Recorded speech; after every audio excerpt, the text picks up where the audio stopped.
नमस्कार विद्यार्थी मित्रांनो, मी सुशील पवार जयवंती अकॅडमी चॅनलवर सर्वांचं मनापासून स्वागत करतो. आजचा व्हिडिओ असणार चालू घडामोडी जानेवारी महिना 2026. अतिशय महत्त्वाचे पॉईंट असणार. यामध्ये तुम्हाला दिसते सगळे एकदम चित्राच्या स्वरूपात आहे, जे की तुम्हाला समजायला अतिशय सोपं जाणार आहे. तुम्ही जर चॅनलवर नवीन असाल तर चॅनलला सबस्क्राईब करा. व्हिडिओ आवडला तर नक्की लाईक करा. कुठलीही एक्झाम द्या, तुम्ही MPSC द्या, तलाठी भरतीसाठी भरला असेल, कुठलीही एक्झाम असेल, MPSC मेन्स असेल, गट ब असेल, गटक असेल, ऑनलाईन एक्झाम असेल, TCS IBPS सर्वांसाठी उपयुक्त असणार. बघा व्हिडिओमध्ये शेवटपर्यंत राहा. तुम्हाला अतिशय या सेशनचा तुम्हाला फायदा 100% होणार. चला, पहिला प्रश्न आहे, अमेझॉनची बिना डंकाची मधमाशी यांना कायदेशीर मान्यता मिळाली. बिना डंकाची मधमाशी काय? बघा याबद्दल, जगात पहिल्यांदाच कोणत्याही कीटकाला कायदेशीर दर्जा देण्यात आला आहे. म्हणजे एक कीटक आहे, मधमाशी म्हणजे कीटक स्वरूपात मिळते. मग या मधमाशीला काय भेटली तर मान्यता भेटली. काय मान्यता भेटली? की याला मारता येत नाही. मग अशी मान्यता देणारा कोणता देश आहे? तो तर पेरू देश. कोणत्या देशांनी मधमाशीला कायदेशीर मान्यता दिली तर पेरूमध्ये 2 नगरपालिका आहे. एक आहे सेंटिपो आणि नोटा.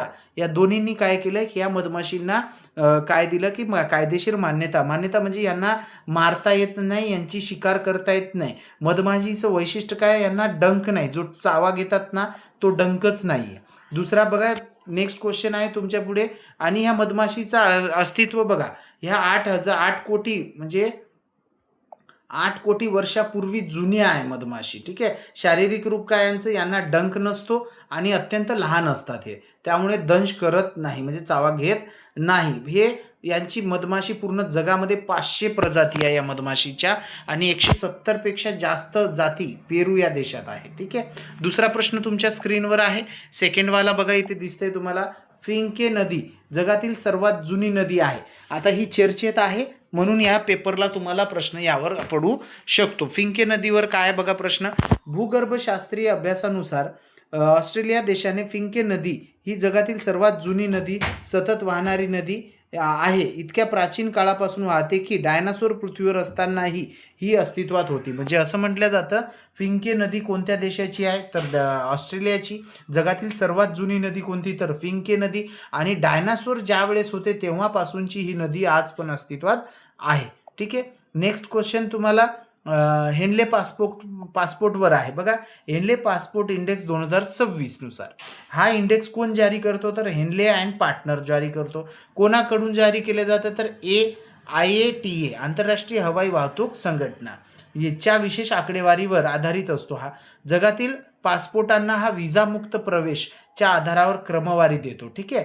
मग भारताची सद्यस्थिती 2026 मध्ये काय? तर भारताचा क्रमांक लागतो 80वा. हाच 2025 मध्ये जर विचारला तर 85वा क्रमांक होता. 5ने सुधारणा झाली. ठीक आहे. विजामुक्त प्रवेश 55 देशामध्ये आपण विजामुक्त प्रवेश करू शकतो, म्हणजे भारताला एवढी परमिशन आहे. आणि सहभागी क्रमवारी म्हणजेच नायजेरिया आणि अल्जेरिया यांचा सुद्धा सेम क्रमांक लागतो आपल्या एवढाच. ठीक आहे. त्यानंतर खाली दिलंय तुम्हाला, इथे सिंगापूर सलग 8व्या वर्षी जगात सर्वात शक्तिशाली पासपोर्ट ठरलाय. म्हणजे सिंगापूर 8व्यांदा सर्वात पॉवरफुल पासपोर्ट ठरलाय, 8व्यांदा क्रमवारीत. आणि भारताचा कितवा क्रमांक आहे? तर 80वा. भारताने स्थिती सुधारली, कारण 85वी होती 2025 मध्ये. मात्र युरोपियन आणि उत्तर अमेरिकेतील देशांच्या तुलनेत अजूनही व्हिसा नियमांचा सामना करावा लागतो. म्हणजे त्यांच्यापेक्षा, युरोपियन कंट्रींपेक्षा भारताचा क्रमांक अजून खालीच आहे. सर्वात शक्तिशाली आणि सर्वात कमकुवत पासपोर्टमध्ये 168 देशांचा मोठा फरक आहे. आता 168 देशांची लिस्ट बघू आपण. पूर्ण नाही बघणार, पण महत्त्वाचे बघणार. ठीक आहे. इथे तुम्हाला स्क्रीनवर दिसते बघा, सिंगापूर 192 देशामध्ये त्याला व्हिसा लागत नाही. सिंगापूरच्या लोकांना 192 देशामध्ये फिरण्यासाठी व्हिसा लागत नाही. त्यानंतर कोणाचा नंबर लागतो? दुसरा क्रमांक जपान आणि दक्षिण कोरिया. दक्षिण कोरिया तो किम जॉंगचा नाही, तर हा तो किम जॉंगचा उत्तर कोरिया, नॉर्थ कोरिया ज्याला बोलतो तो. ठीक आहे. त्यानंतर डेन्मार्क आहे, लक्झेंबर्ग, स्वीडन, स्वित्झर्लंड तिसऱ्या क्रमांकावर, फ्रान्स, जर्मनी. टॉप 10 मध्ये 10वा क्रमांक लागतो युनायटेड स्टेट, USA. अमेरिकेचा बघा 10वा क्रमांक आहे, मग विशेष म्हणजे. ठीक आहे. आणि सगळ्यात खालचा दर्जा तर पाकिस्तानचा 101वा क्रमांक लागतो. फक्त 24 देशामध्ये त्याला विजामुक्त परमिशन आहे पाकिस्तान. आणि अफगाणिस्तानचा. आणि पाकिस्तानचा कितवा आहे म्हटलं तर 31 देशामध्ये त्याला विजा मुक्त आहे, 98वा क्रमांक आहे. ठीक आहे. नेक्स्ट क्वेश्चन तुमच्या स्क्रीनवर बघा. हे क्वेश्चन लास्टला घेऊ आपण, पहिला ठळक घेऊ. यामध्ये बघा दिसतंय तक्षशिला पुरातत्वीय शोध 2016-26 कुशाण काळाचे अवशेष. म्हणजे तक्षशिला पाकिस्तानमधील रावळपिंडीमधील युनेस्को जागतिक वारसा स्थळ तक्षशिला पाकिस्तानमध्ये आहे आणि युनेस्को जागतिक वारसा स्थळ याला मिळालं आहे. भीर टीला नावाचं या भागात नुकत्याच झालेल्या उत्खननात कुशाण साम्राज्याशी संबंधित महत्त्वपूर्ण अवशेष सापडले आहे.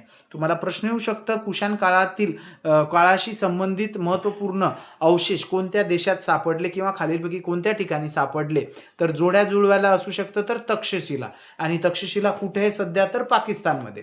तज्ज्ञांनी याला गेल्या दशकातील सर्वात मोठी शोध असे म्हटलं, म्हणजे मागील 10 वर्षात सर्वात मोठी शोध ही आहे, म्हणून ही पेपरला येण्याचे चान्सेस आहे. अवशेष काय होते, काळ काय होता, वर्णन काय होतं बघा. कांस्याची नाणी सापडली दुसरी सेंचुरी म्हणजे दुसऱ्या शताब्दीतील आणि सम्राट वासुदेव प्रथम यांच्या काळातील होत्या.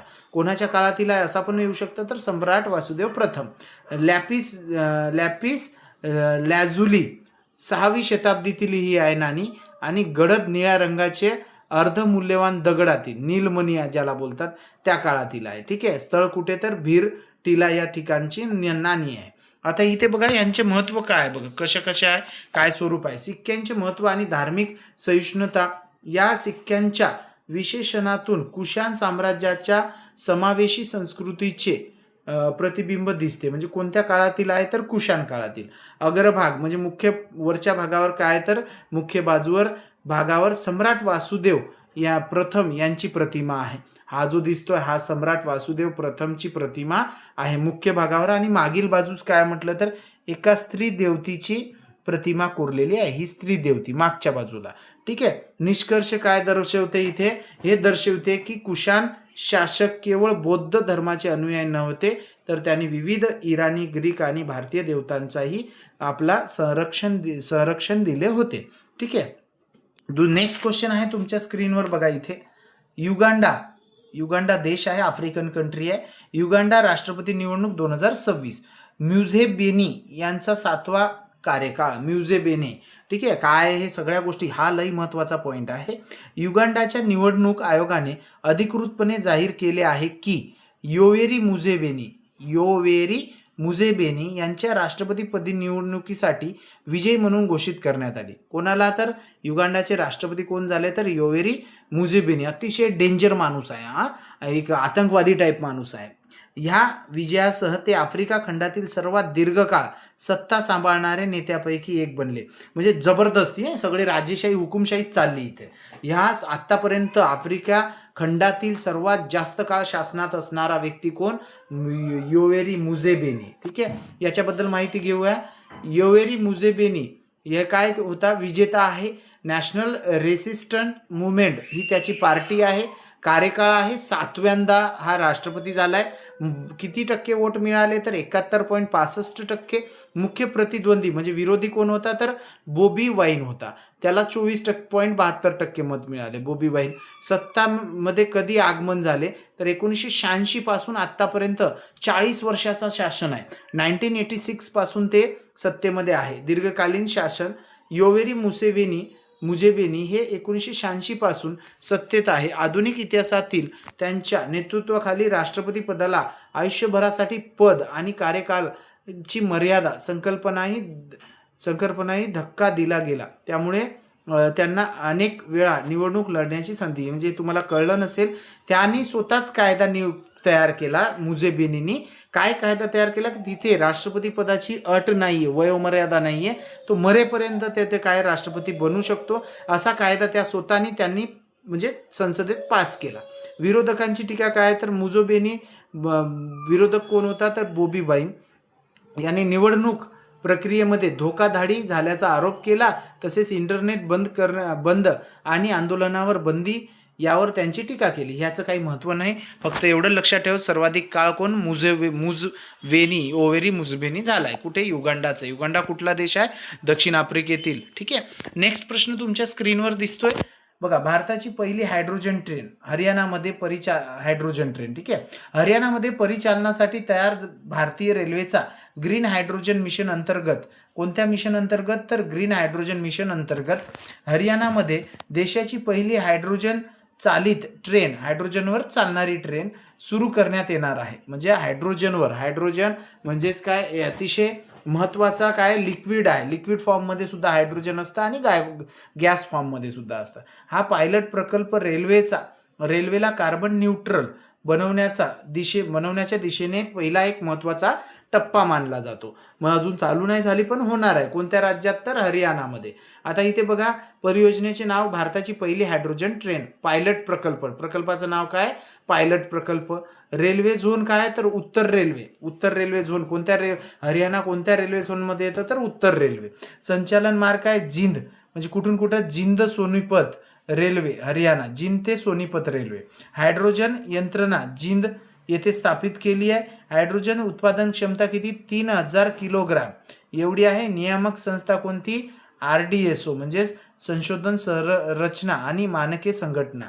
एवढं काही महत्त्वाचं नाही, फक्त एवढं महत्त्वाचं आहे की पहिली हायड्रोजन ट्रेन कुठे चालणार, तर हरियाणामध्ये चालणार. कुठं, तर जिंद ते सोनीपत मार्गावर धावणार आहे, ठीक आहे. आणि ही अतिशय महत्त्वाची बातमी तुमच्यासाठी.